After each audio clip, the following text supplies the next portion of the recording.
Hello दोस्तों, कैसे हैं आप सब। एक बार फिर से स्वागत है आपका अपने यूट्यूब चैनल एनी एग्ज़ाम में। गाइस, एसएससी एमटीएस 2023 की जो वैकेंसी है उसके लिए मैथ की क्लास 2 है, जिसमें हम मैथ के 10 इंपॉर्टेंट क्वेश्चंस को अटेम्प्ट करेंगे जो एग्ज़ाम में बार बार पूछे जाते हैं। और ये सारे क्वेश्चंस बहुत इंपॉर्टेंट होंगे, तो इस वीडियो को एंड तक ज़रूर देखिएगा। साथ ही साथ हम इस वीडियो में ये भी जानेंगे कितने परसेंट लोगों ने या कितने परसेंट कैंडिडेट्स ने जो क्वेश्चंस हैं उनका सही आंसर किया है, वो भी हम जानेंगे, ताकि आपको आपका लेवल पता चल जाए कि आप किस लेवल के अंडर आ रहे हैं। ठीक है।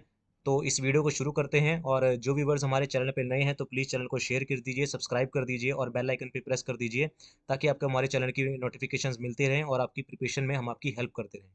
तो ज़्यादा टाइम वेस्ट ना करते हुए शुरू करते हैं मैथ का 10 इंपॉर्टेंट क्वेश्चंस का क्वेश्चन नंबर 1, जो कि आपके सेशन 2 में आना है।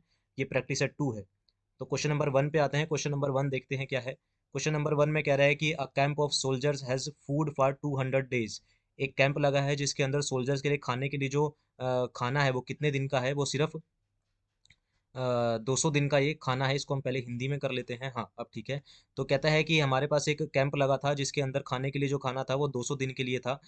और 20 दिनों के बाद शिविर में 100 और अधिक सैनिक में सम्मिलित हो जाते हैं। तो 100 और आ जाते हैं सैनिक, जिसमें से शेष खाद्य सामग्री अगले 80 दिन तक चलेगी। तो प्रारंभ में शिविर में कितने सैनिक थे। तो बेसिकली आपके क्वेश्चन में ये बोला जा रहा है कि एक शिविर लगा था जिसके अंदर 200 दिन के लिए खाना था। कह रहा है कि 20 दिनों के बाद 100 बंदे और आगे, 100% और आगे। तो अब जो खाना बच गया वो 80 दिन तक चलेगा। तो स्टार्टिंग में कितने थे। तो यहाँ पर आपको एमडीएच का फॉर्मूला लगाना है, यानी कि M1 × D1 × H1। इसका फॉर्मूला आप लगाओगे डिवाइड बाय W1। और इसका जो फॉर्मूला होता है आगे, ये कंपैरिजन होता है किससे, M2 × D2 × H2 divided by W2 से इसका हम कंपैरिजन करते हैं। तो M1 मतलब कितने आदमी थे। तो हमने मान लिया कि स्टार्टिंग में हमारे पास X पर्सन थे, और कितने दिन के लिए खाना था उनके लिए, 200 दिन के लिए, जिसमें से 20 दिन निकल गए। कह रहा है कि 20 दिनों के बाद। तो 20 दिनों के बाद बोल रहा है, तो मतलब 20 दिन निकल चुके हैं। तो अब खाना कितने दिन के लिए रह गया, 180 दिन का रह गया। क्योंकि स्टार्टिंग में जो खाना था वो कितने दिन के लिए था, 200 दिन के लिए था। लेकिन 20 दिन निकल जाने के बाद अब खाना कितने दिन का रह जाएगा, 180 दिन के लिए रह जाएगा। कह रहा है कि फिर जो पर्सन पहले थे, एक्स थे, उसमें 100% और आगे, तो हम एक्स में 100 ऐड कर देंगे। और अब ये खाना कितने दिन चलेगा, सिर्फ 80 दिन चलेगा। तो मल्टीप्लाई बाय में हम क्या कर देंगे, 80 कर देंगे। इसको सॉल्व करेंगे, जीरो से ये जीरो कैंसिल हो जाएगी। तो यहाँ पर आ जाएगा 18x is equal to 8। Bracket solve करेंगे तो यहाँ पर आ जाएगा 8x प्लस कितना आ जाएगा, 800 आ जाएगा। तो 18 में से 8 गए, कितना बनता है, 10x बनता है, इजिकल टू कितना, 800। और यहाँ पर x की वैल्यू कितनी आ जाएगी, 800 डिवाइडेड बाई 10। तो 800 को 10 से भाग करेंगे, कितना आ जाएगा, 80 आ जाएगा। यानी कि स्टार्टिंग में जो पर्सन थे आपके पास वो कितने थे, वो थे 80%। तो ऑप्शन नंबर 4 इसका करेक्ट हो जाएगा। देख लेते हैं क्या हमारा आंसर सही है। जी हाँ दोस्तों, हमारा आंसर बिल्कुल सही है। ये इसका आंसर क्या आ जाएगा, 80% आ जाएगा स्टार्टिंग में। तो आपको ये एमडीएच का फॉर्मूला लगाना था। साथ ही हम देखेंगे कितने परसेंट लोगों ने इसका सही आंसर किया। तो सिर्फ 23% लोगों में, 100% में सिर्फ 23% लोग ही इसका सही आंसर कर गए हैं। मतलब ये बहुत इंपॉर्टेंट क्वेश्चन था। ठीक है, इसी तरह से बढ़ते हम अपने नेक्स्ट क्वेश्चन की ओर। नेक्स्ट क्वेश्चन देखते हैं क्या है। तो नेक्स्ट क्वेश्चन है हमारे पास, आपके पास है सिंप्लीफिकेशन का क्वेश्चन है। ठीक है ना। नेक्स्ट क्वेश्चन पे आते हैं। तो सिंप्लीफी यहाँ पर दे रखा है 301 का 14 से ही 2/7%। तो 301 का मतलब होता है मल्टीप्लाई, और 14 से ही 2/7% कितना होता है आपको पता होना चाहिए, 1/7 होता है। प्लस 184, 184। ठीक है ना। प्लस कितना हो जाएगा, 184 हो जाएगा। और यहाँ पर दे रखा है 12.5%। और आपको पता होना चाहिए कि 12.5% कितना होता है, 1/8 होता है। तो कटिंग करेंगे, 7 एकम में 7, 7 चौके 28, 7 तिये 21, 8 एकम में 8, 8 दूनी 16, 24 हो जाएगा, 8 तिये 24 हो जाएगा। तो यह आ जाएगा 43 प्लस कितना, 23। तो 43 प्लस 23 कितना होता है हमारे पास, ये होता है हमारे पास 66। ऑप्शन नंबर सी इसका करेक्ट हो जाएगा। तो देख लेते हैं क्या हमारे पास ये आंसर सही है। तो ऑप्शन नंबर सी पे क्लिक करते हैं। तो जी हाँ दोस्तों, ये सही है हमारा। और ये 66 इसका सही आंसर हो जाएगा। और इसका जो आंसर किया है, सिर्फ 71% लोगों ने इसका सही आंसर किया है। तो आप किस कैटेगरी में आ रहे हैं, आपका क्या लेवल है, वो आपको यहाँ से पता लगता रहेगा। अब हम बढ़ते हैं हमारे नेक्स्ट क्वेश्चन की ओर। नेक्स्ट क्वेश्चन देख लेते हैं क्या है। तो नेक्स्ट क्वेश्चन है हमारे पास, आगे हमारे पास ये क्वेश्चन जो है ये आपका 13वां क्वेश्चन है, और ये आपका अपना डीआई से रिलेटेड है। ठीक है ना। यहाँ पर आपको दे रखा है जनसंख्या दे रखी है, 5 क्रमागत वर्षों में एक गांव की जनसंख्या दे रखी है। 2000 में जनसंख्या थी 143। और यहाँ पर पुरुष और महिलाओं की रेशो दे रखी है, 145 में से पुरुष और महिलाओं की रेशो दे रखी है। तो ये आपके पास ग्राफ है। हम सीधा क्वेश्चन में बढ़ते हैं और क्वेश्चन देखते हैं कि क्या है। तो अगर हम क्वेश्चन देखते हैं तो नीचे यहाँ पर हमारे पास दिया गया है, कह रहा है कि उपरोक्त आंकड़ों के अनुसार 2003 में, तो कब की, कौन से साल की बात हो रही है, 2003 की यहाँ पर बात हो रही है। तो उपरोक्त आंकड़ों में 2003 में पुरुषों की संख्या उसी वर्ष महिलाओं की, यानी कि उसी साल में महिलाओं की संख्या के कितने प्रतिशत अधिक या कितने प्रतिशत कम थी। तो आपको बेसिकली ये बताना है कि 2003 में जो पुरुष थे वो महिलाओं से कितने प्रतिशत ज़्यादा और कितने प्रतिशत कम थे। तो इसको अगर हम शॉर्ट फॉर्म में करें डायरेक्ट क्वेश्चन को, तो 2003 में हम आते हैं, और 2003 में अगर हम देखते हैं तो महिलाएं यानी कि मैन और वुमेन की जो रेशो है, तो 2003 में मैन की और वुमेन की जो रेशो है वो कितनी है, 9:8 है। और उसी साल में पूछ रहा है तो हम सीधा सीधा हमें यहाँ पर दिख रहा है कि जो मैन है वो वुमेन से कितने ज़्यादा हैं। तो मैन जो है वो वुमेन से एक ज़्यादा हैं। और किससे ज़्यादा है वुमेन से, तो एक, किससे ज़्यादा है वुमेन से, तो 1/8 का कितना प्रतिशत है। तो अगर हम 1/8 का कितना प्रतिशत है ये निकालें तो हमारे पास आ जाएगा ये 12.5%। तो आपको पता है कि 1/8 कितना होता है, 12.5% होता है। तो इसका सही आंसर क्या हो जाएगा, ऑप्शन नंबर बी इसका करेक्ट हो जाएगा। तो जो मैन है वो वुमेन से कितने ज़्यादा हैं, 12.5% अधिक है। तो देख लेते हैं कि हमारा ये आंसर ठीक है। तो अगर हम अपने इस पर क्लिक करते हैं ऑप्शन पे, जी हाँ दोस्तों, 12.5% इसका करेक्ट हो जाएगा। तो इसका आंसर जो दिया है वो सिर्फ 58% लोगों ने इसका सही आंसर दिया। तो इस तरह से ये क्वेश्चन को अटेम्प्ट करना था। ठीक है, अब हम बढ़ते हैं हमारे नेक्स्ट क्वेश्चन पे। नेक्स्ट क्वेश्चन देख लेते हैं क्या है। तो नेक्स्ट क्वेश्चन की अगर हम बात करते हैं, तो नेक्स्ट क्वेश्चन है हमारे पास, बोर्ड मास से रिलेटेड है। मोस्ट मोस्ट इंपॉर्टेंट क्वेश्चन है, क्योंकि बोर्ड मास से क्वेश्चन बहुत पूछे जाते हैं। ठीक है ना, और हम इनकी प्रैक्टिस नहीं करके जाते, इसलिए हम क्वेश्चन अटेम्प्ट भी नहीं कर पाते इस तरह के। तो बोर्ड मास का क्वेश्चन है, जैसे यहाँ पर लिखा गया है क्या, 50 माइनस में 6 ब्रैकेट 6 प्लस में 1 फिर ब्रैकेट क्लोज है। ठीक है ना, फिर यहाँ पर ब्रैकेट फिर क्लोज है, डिवाइडेड बाय कितना, 8 प्लस कितना, 18। तो पहले हम अंदर वाली ब्रैकेट को सॉल्व करेंगे। तो अगर हम अंदर वाली ब्रैकेट को सॉल्व करते हैं तो यहाँ पर हमारे पास दे रखा है 50 माइनस 6 + 1 कितना होता है, 7, और 6 सत्ते यहाँ पर 7 हो गया, और 6 × 7 कितना होता है, 42। तो 50 माइनस में 42 हो जाएगा, डिवाइडेड बाय कितना, 8 + 18। तो 50 में से 42 गए कितना होता है, 8, 8 को 8 से भाग करेंगे, प्लस कितना करेंगे, 18 करेंगे। तो ये हो जाएगा 1 + 18, और 1 + 18 कितना होता है, 19 होता है। तो ऑप्शन नंबर थर्ड इसका करेक्ट हो जाएगा। तो इसका आंसर क्या हो जाएगा, ऑप्शन नंबर 3, 19। यानी कि सिर्फ 68% लोगों ने, अगर हम यहाँ पर देखें तो सिर्फ 68% लोगों ने इसका सही आंसर किया है। ठीक है गाइज, तो इसका सही आंसर क्या हो जाएगा, 19 इसका आंसर हो जाएगा, और सिर्फ 68% लोगों ने इसका सही आंसर किया है। बढ़ते हैं हमारे नेक्स्ट क्वेश्चन की तरफ। नेक्स्ट क्वेश्चन देख लेते हैं क्या है। नेक्स्ट क्वेश्चन है कि मोस्ट मोस्ट इंपॉर्टेंट क्वेश्चन है ये, एचसीएफ एलसीएम से रिलेटेड है, और बहुत अच्छा और बहुत इंपॉर्टेंट क्वेश्चन है जो बार बार पूछा जाता है पेपर में। और हम आपको इस वीडियो में वही क्वेश्चंस करवाते हैं जो पेपर में बार बार पूछे जाते हैं। तो अगर आपको ये वीडियो पसंद आ रही है तो प्लीज़ इस वीडियो को लाइक करना मत भूलिएगा, और शेयर जरूर कीजिएगा हमारे चैनल को इसी तरह की और वीडियोज़ के लिए, ताकि आपकी प्रिपरेशन और बेहतर और अच्छे से हो सके। और पहली बात, इस क्वेश्चन को सॉल्व करने से आपको मैं बता दूं कि सिर्फ 7% लोग ही इसका सही आंसर कहे हैं। 100% बच्चों ने अगर एग्जाम दिया है तो उसमें से सिर्फ 7% बच्चों ने ही क्या करा है, इसको अटेम्प्ट कर पाए हैं। तो अब ये देख लीजिए कितना इंपॉर्टेंट क्वेश्चन है। तो कैसे इस तरह क्वेश्चन करना होता है, यहाँ पर आपको लिखा है कि चार चार की रेशो कितनी, 315 माइनस 1, और क्या 4 की पावर कितनी, 25 माइनस 1। इसका आपको क्या निकालना है, एचसीएफ निकालना है, महत्तम समवर्तक निकालना है। तो ध्यान रखेंगे, अगर आपके पास इस तरह का क्वेश्चन आ रहा है तो आप क्या करेंगे, जो भी हमारे पास पावर होती है, पावर कौन सी, जो हमारे पास यहाँ पर पावर दे रखी है, कौन सी, 315 और कौन सी 25, इस पावर का आप क्या निकालोगे, एचसीएफ निकालोगे। तो आप एचसीएफ निकालोगे किसका, 315 का और 25 का। तो जब आप 315 का और 25 का एचसीएफ निकालोगे तो आपके पास जो महत्तम समावर्तक आएगा वो 5 आएगा। ठीक है ना, तो जो महत्तम समावर्तक आता है, ठीक है ना, या फिर मैं आपको फॉर्मूला बता देता हूँ, क्या होता है कि a⁻n−1, और अगर आपको a⁻m−1 का एचसीएफ निकालना है तो आप क्या करते हो, a⁻ करते हो और एचसीएफ लिखते हो किसका, एन का और एम का, यहाँ पर एन और एम आता है। एचसीएफ निकालते हो किसका, एन और एम का, और -1 करते हो। ये होता है हमारे पास इसका फॉर्मूला। तो हम यहाँ पर क्या करेंगे, 315 का और 25 का जब हमने एचसीएफ निकाला तो कितना आया, 5 आया। तो यहाँ पर हो जाएगा 4 की पावर कितनी, 4 की पावर हो जाएगी 5, माइनस में कितना, 1। तो 4 की पावर 5 हमें पता होना चाहिए कितना होता है, 1024 होता है। इसमें से 1 माइनस करेंगे तो कितना आ जाएगा, 1023 आ जाएगा। तो ऑप्शन नंबर डी इसका करेक्ट हो जाएगा।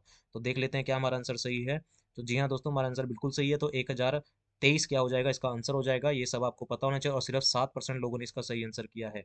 तो मोस्ट मोस्ट इंपॉर्टेंट क्वेश्चन था ये, जो आपको पता होना चाहिए था। ठीक है, तो इसका सही, ये इसका बेसिक फॉर्मूला होता है जो आपको साइड में यहाँ पर दिखा रखा है। आगे बढ़ते हैं, नेक्स्ट क्वेश्चन पे बढ़ते हैं, अपने नेक्स्ट इंपॉर्टेंट क्वेश्चन को देखते हैं क्या है। तो अगले क्वेश्चन की तरफ जाते हैं। तो अगला क्वेश्चन है हमारे पास, कहता है कि एक वस्तु को बेचते समय 20% और 30% के दो क्रमागत छूट दी जाती है। मतलब दो डिस्काउंट यहाँ पर आपको दिए गए हैं। एक वस्तु को बेचा गया है और दो क्रमागत डिस्काउंट दिए गए हैं। वस्तु के अंकित मूल्य और विक्रय मूल्य का अनुपात हमें यहाँ पर बताना है क्या होगा। तो दो क्रमागत छूट है, तो अगर हम इसकी रेशो निकालें तो मैं आपको रेशो मेथड से करवा देता हूँ। पहली छूट कितने की है, हमारे पास 20% की छूट है। आपको पता है कि 20% कितना होता है, 1/5 होता है। तो 5 पे कितने की छूट हो गई, 1 की। तो 5 पे अगर 1 की छूट हुई है तो 5 की चीज़ कितने में बिकेगी, 5 की चीज़ बिकेगी कितने में, 4 में बिकेगी। इसके बाद कितने परसेंट की छूट है, 30% की। 30% कितना होता है हमारे पास, 3/10 होता है। यानी कि 10 पे कितने की छूट है, 3 की छूट है। तो 10 की चीज़ कितने में बिकेगी, 10 की चीज़ बिकेगी 27 में, 7 में, सॉरी। 10 की चीज़ कितने में बिकेगी, 7 में बिकेगी, क्योंकि छूट है 3 की। क्योंकि ये माइनस हो जाता है, डिस्काउंट है तो माइनस हो जाता है। तो 10 की चीज़ 7 में बिकेगी। इस तरह से हम क्या करेंगे, इसको मल्टीप्लाई कर देंगे। यानी कि हमें पता लग गया कि 50 की चीज़ कितने में बिकी है, 7 4 ज़ा 28, 28 में बिकी है। कटिंग करेंगे इसकी, तो 2 पे काट लेंगे, ये आ जाएगा 25 पे कट जाएगा। और ये कट जाएगा कितने पे, 14 पे। तो यानी कि 25/14 इसका आंसर हो जाएगा। ऑप्शन नंबर बी करेक्ट हो जाएगा। और सिर्फ 54% लोगों ने इसका सही आंसर किया है। और हम देख लेते हैं कि हम 54% लोगों में आते हैं। जी हाँ दोस्तों, 25/14 इसका सही आंसर हो जाएगा। ये रेशो मेथड था इसका। तो 25 की चीज़ कितने में बिकेगी, 14 में बिकेगी। तो ऑप्शन नंबर बी करेक्ट हो जाएगा। आगे बढ़ते हैं, हमारे पास नेक्स्ट क्वेश्चन पे देखते हैं नेक्स्ट क्वेश्चन क्या है। तो नेक्स्ट क्वेश्चन है हमारे पास, मोस्ट मोस्ट इंपॉर्टेंट क्वेश्चन है ये हमारा, जो कि हमारा रिलेटेड है किससे, मेंसुरेशन से रिलेटेड है। कहता है कि एक वृत्त का व्यास एक त्रिभुज के आधार का 7/4 गुना है। एक वृत्त का व्यास जो है वो एक त्रिभुज के आकार का कितना है, 7/4 गुना है। और त्रिभुज की ऊंचाई कितनी है, 14 सेंटीमीटर है। यानी कि एक वृत्त का जो व्यास होता है, और व्यास जो होता है वो किसके इक्वल होता है, यानी कि डायामीटर जो होता है वो 2 में त्रिज्या के बराबर होता है। कह रहा है कि एक वृत्त का व्यास एक त्रिभुज के आधार का 7/4 गुना है। और त्रिभुज की जो ऊंचाई है, एक ऐसे त्रिभुज दे रखा है आपको, एक त्रिभुज दे रखा है, और त्रिभुज की ऊंचाई आपको दे रखी है कितनी, 14 सेंटीमीटर दे रखी है। और इसका क्षेत्रफल आपको दे रखा है 56 सेंटीमीटर स्क्वायर दे रखा है। और हमें पता है कि त्रिभुज का जो क्षेत्रफल होता है, एरिया होता है, वो क्या होता है, आधार गुना में ऊंचाई। यानी कि जितना बेस होता है, आधार गुना में, अगर हम ऊंचाई करते हैं और डिवाइड बाय 2 करेंगे तो हमारे पास क्या निकल जाएगा, इसका क्षेत्रफल निकल जाएगा।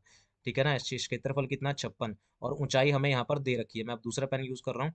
हमें क्या दे रखा है, ऊंचाई हमें दे रखी है।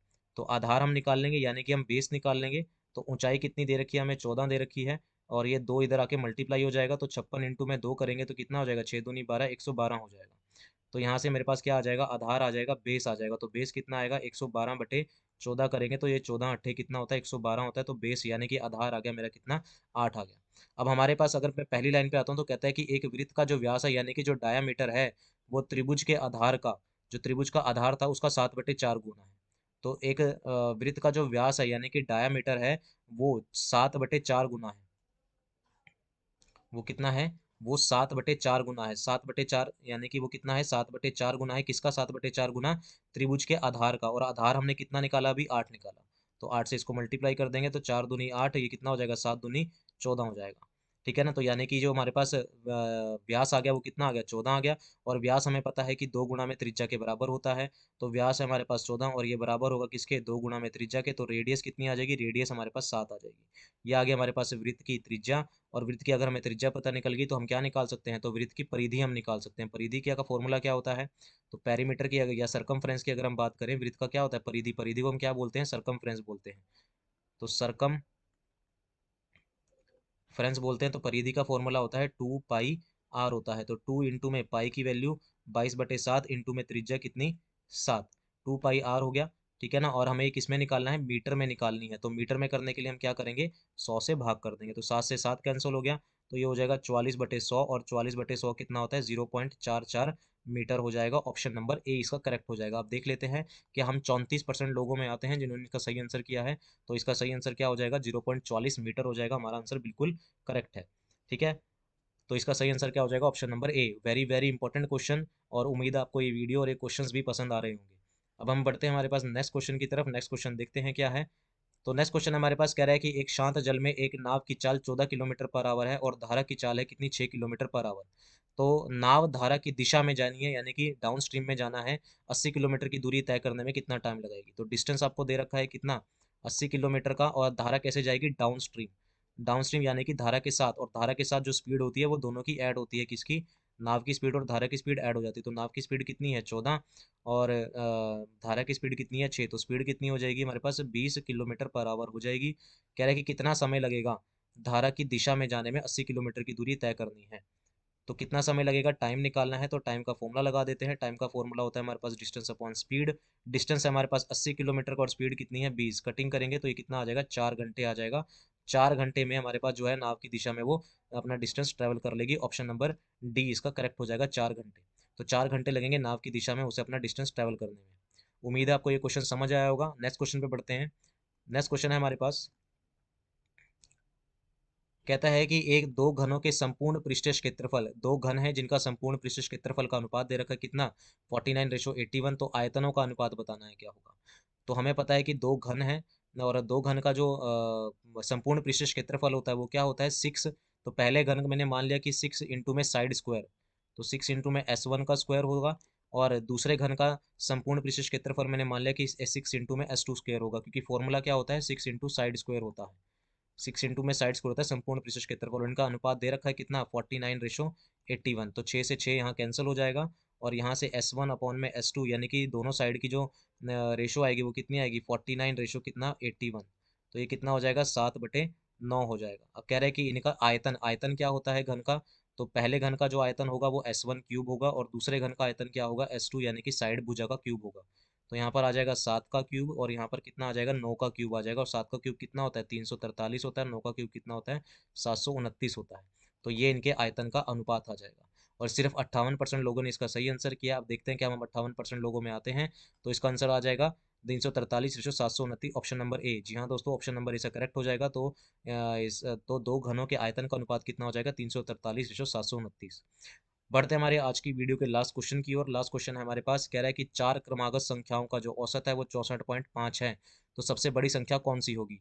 तो चार क्रमागत, क्रमागत का मतलब होता है लगातार। तो 1 2 3 4, चार क्रमागत संख्याएं हैं, और इनका जो औसत है यानी कि इनकी जो एवरेज है वो कहाँ लाई करती है, वो मिडल में, बिल्कुल बीच में आएगा। क्योंकि क्रमागत है, लगातार है, तो औसत कहाँ आएगी, बीच में आएगी। तो यहाँ पर है हमारे पास कितना, 64.5। और अगर ये 64.5 है तो यहाँ पर कितना होगा, 65 होगा।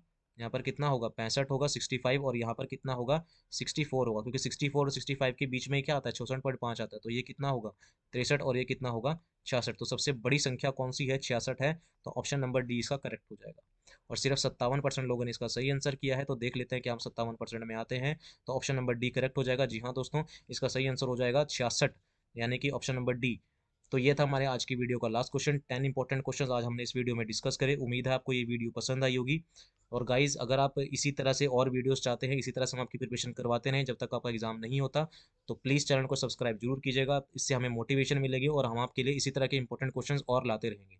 साथ ही हमने जीएस की सीरीज भी शुरू कर रखी है, उस वीडियो को भी आप देख सकते हैं।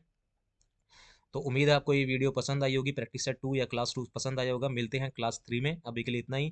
Thank you very much.